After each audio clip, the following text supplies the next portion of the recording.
What defines a heart for youth? Find out today on a Heart for Youth podcast. Hello everybody, my name is Stuart. I created this podcast to help others that are in youth ministry or getting ready to enter youth ministry to understand what it takes to have a heart for youth.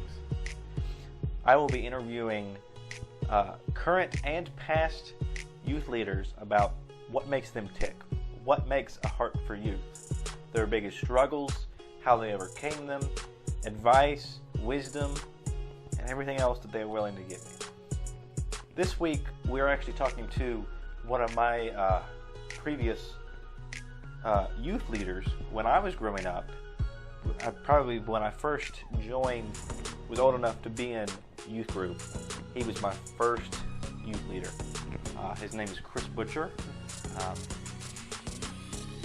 and I talked to him about, what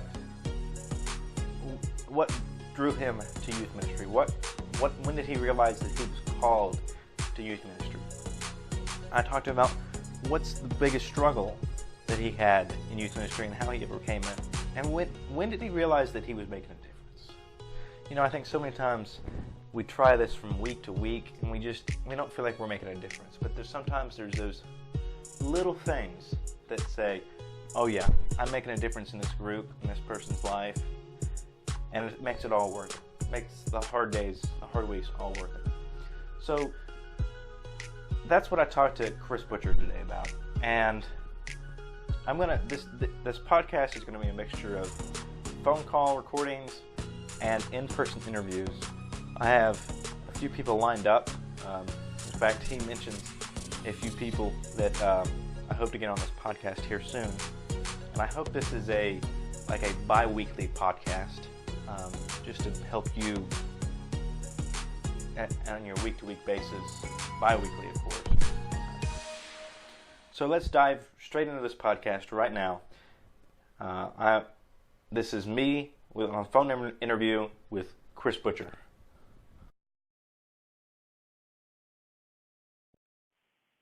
I want to take a second and talk about Anchor. Anchor is a free podcasting platform that allows you to create podcasts for free and push them out to Apple, Spotify, Google, and all of the major podcasting systems. Best of all, it is free. So go to anchor.fm or download the free Anchor app to get started today. Today I'm talking with Kris. Kris, tell me a little about yourself. Hey, John. Yeah, I am, in context of our discussion today, I was a youth pastor for the better part of 10 years, but currently I live in Calera, Alabama, just a suburb of Birmingham, and I work for the National Park Service. I've worked for the federal government in a couple different agencies for almost 15 years now. And again, for a large part of that, I was kind of a bivocational, pastor and youth minister. That's great. So, how did you end up in youth ministry? Yeah. So honestly, for me, it was really just kind of filling a need. I think the most influential years of my Christian walk and my Christian life were my teenage years and were my youth pastor and my youth group and my time in youth ministry. And when I graduated high school and went to college, I did my own thing and got into kind of partying and definitely fell away from church. But I always kind of felt that call and that pull back. And so when I came back to Athens, and had been there a few years, I really, I got back into church and just kind of felt God leading me to ministry, to be involved in ministry. So I just talked to the senior pastor at the church that I was at the time and said, hey, I'm feeling, led to kind of be in ministry and do ministry. What can I do? And where can I serve? And at the church at the time didn't have any youth leaders, and I think a common story in so many people that I talk to, it's like, well, we'll try you out in youth, and if you don't screw that up too much, or they don't eat you alive, then maybe you can try something else. But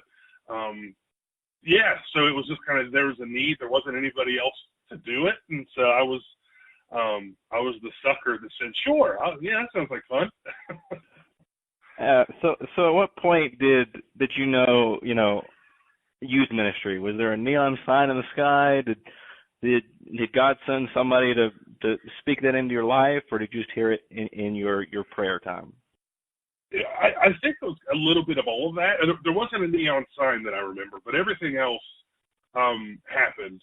My youth pastor, Greg Ramey, from when I was a kid, is still hugely influential in my life, and has been, from the time I first met him when I was 13. And he and his wife and other people in my life that I was talking to and being mentored by, I think really kind of helped me see gifts in myself that would be useful to somebody that wanted to be in youth ministry and wanted to serve in that capacity. And I think I felt that too. I always like having fun, and I always like, I like challenging, the way we look at the world, and being a mentor and a leader, which I really felt like at the time, my skills and abilities and passions really lined up with being in youth ministry. Okay, that's awesome. So what would you say, getting into the deeper questions here, what would you say was your hardest moment in youth ministry, and how did you overcome it? That's really hard. I think in ministry period, there's so many hard moments. I think for me, the biggest challenge, I guess there were a couple that would be hard to differentiate. I think one is by the nature of youth ministry, you don't always get to see and reap the rewards of the seed that you sow. And I feel like you kind of invest so much time and effort and energy into young people. And again, it's true in all ministry, but at the time it really felt like you're sowing all this seed, and then you're not getting to see it kind of come to pass, and you see all these slip ups and mistakes. You're like, dang it, I've been there, I've done that. If you just not do this thing, I know how this is going to go. And you're watching young people make mistakes that you made, and you understand that it's part of growing up and part of growing in your faith, and and all of those things. It's just part of being a young person and growing into a young adult. But you wish that you could help them kind of avoid those pitfalls and sidestep those landmines that you see coming, but they just don't. And so then you have to kind of love them through the result of those mistakes. That's really challenging. That's really difficult to do. And I think it's the only way to succeed in any kind of ministry is to it's like a well, right? You can't pull more water out of the well than gets put into it. And again, this is true in all of our Christian walk, but in ministry, I think it's just magnified. So you have to be really aware. I had to be really intentional about getting myself filled with by God, and being fed by His Word, and being surrounded by people who could encourage me, and who I could seek counsel in, and be honest with, and be and learn from. and understanding I don't have all the answers. So yeah, I think surrounding yourself with people who are smarter than you, more talented and gifted than you, and then also too, I think a really easy pitfall for me and for a lot of people to fall into is feel like you have to do it all, and it has to look a certain way or it has to be a certain way. And while vision is important, I think trusting and empowering people around you to work in operate in their gifts is just as important as everything else that we do. And I think I struggle with that as well. Absolutely. So that kind of leads right into my next question. Like you were saying, sometimes it's hard to figure out, is this working? Am I making a difference in these teens' lives? So was there a certain moment where you said, yes, I feel like I'm making a difference in this person or this group's life? Just like there are frustrations kind of constantly, I think there are a lot of little moments like that. Just a few months ago, I was asked to, perform a wedding of one of the students who was in my youth group years and years ago. And that, that person wasn't necessarily the person that kind of came to everything or was the most active or, that participated in everything. But it was clear that, there was a relationship there. And I think also too, social media and stuff allows all of us, even as we kind of move away, to kind of keep tabs on folks, so you can kind of see them grow up and see them, become parents of their own and see kind of the lives that they're leading, and take a little bit of pride in the successes of folks and seeing that they're raising beautiful families and they're happily married, and I think those are the wins that you have to take and understand that God used me to be a part of that in some way. And I think I think those are the kind of the ways that at least I looked at successes. And they're always the easy ones are like this when a young person comes in and you can tell they kind of come maybe from a rough background or had a really difficult childhood, and then they get plugged in and they're serving after God and they're reading their Bible and they're they attend every event and I think that it's really natural for us to look at those as like those are the successes. But I do think kind of as I've been away from youth ministry for a little while and gotten a little bit more perspective, I think for me, looking at a success is, how sticky has their faith and their walk with God been, and seeing the fruits of that as they grow into adulthood and have families of their own. Absolutely. Wonderful. So can you think of a great memory that you had back in youth ministry, or am I stretching your memory here? No, absolutely. I mean, there's so many.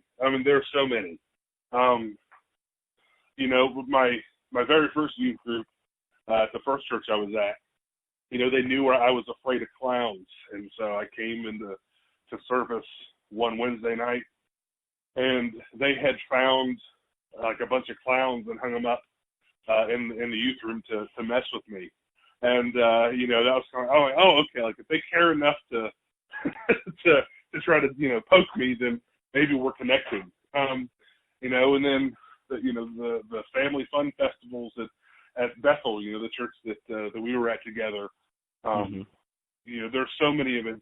Upward basketball and more than anything, honestly, the things that I think I remember the most are kind of the before and after events, where maybe they're drives somewhere, or to somewhere or from somewhere, where a young person kind of tells you their story, and you can tell that they trust you and that they kind of look up to you and respect your opinion and your guidance. But there are so many times I kind of catch myself reminiscing about this person or that person or this thing that happened. Youth ministry really is the best, most wonderful, most difficult, challenging thing I've ever done. And I think I think a lot of people would say that. You look at, I think the average tenure of a youth pastor is not very long, and so it's because it's wonderfully rewarding and unbelievably challenging, and it's hard to do well. And so when you see people, like a Dodger Vaughn, who I know you know well, that have literally been in the trenches for decades at this point, it's awe-inspiring, and it's really amazing to think that now there are parents who are who had Dodger as their youth pastor, are now about to have young people, who also have Dodger as their youth pastor. That's really, really special. And I think, being able to touch people like that too, is also really, really great. I think that, one of the friendships that I made and the people that I've met, as my time as a youth pastor, really, really will forever have impacted, the man and the person that I am today. Mm-hmm. It's talking about greatest memories. One memory I remember from being in a youth group with you, the leader, is Acquire the Fire.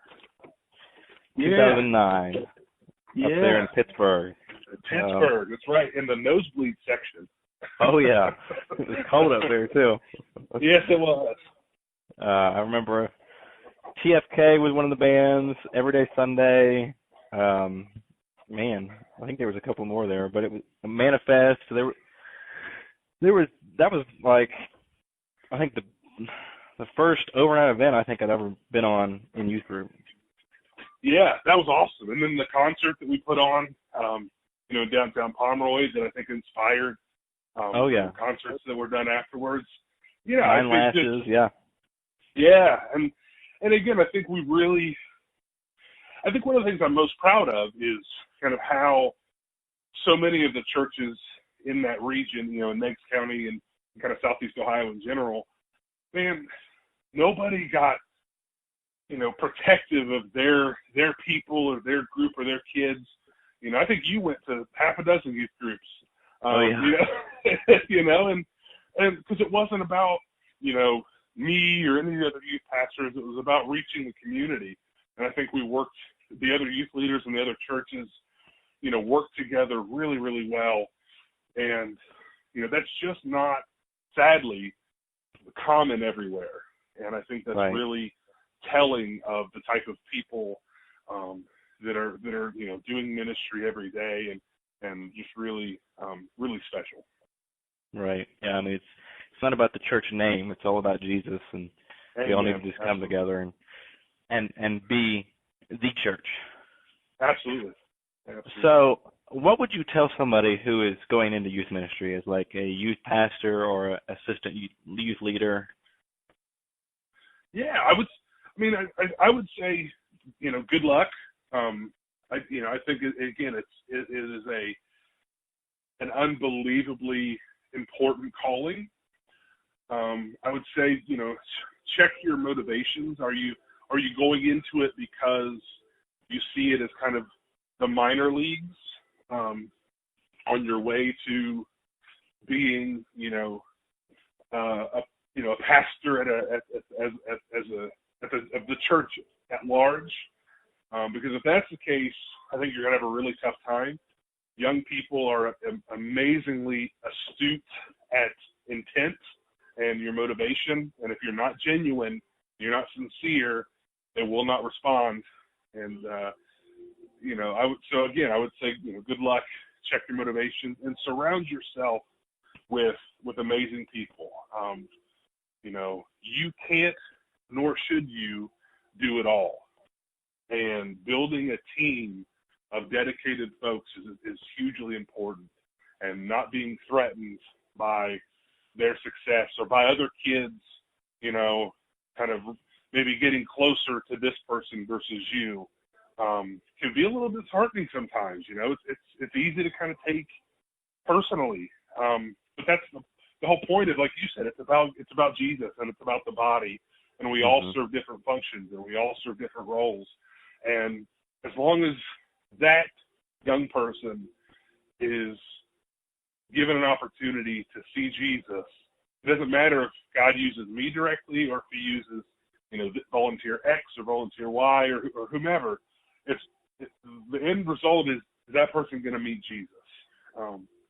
So yeah, I would say check your motivations, surround yourself with really great people, find really great mentors that you can trust, you can be honest with, and then, not be confident and not threatened by others' successes.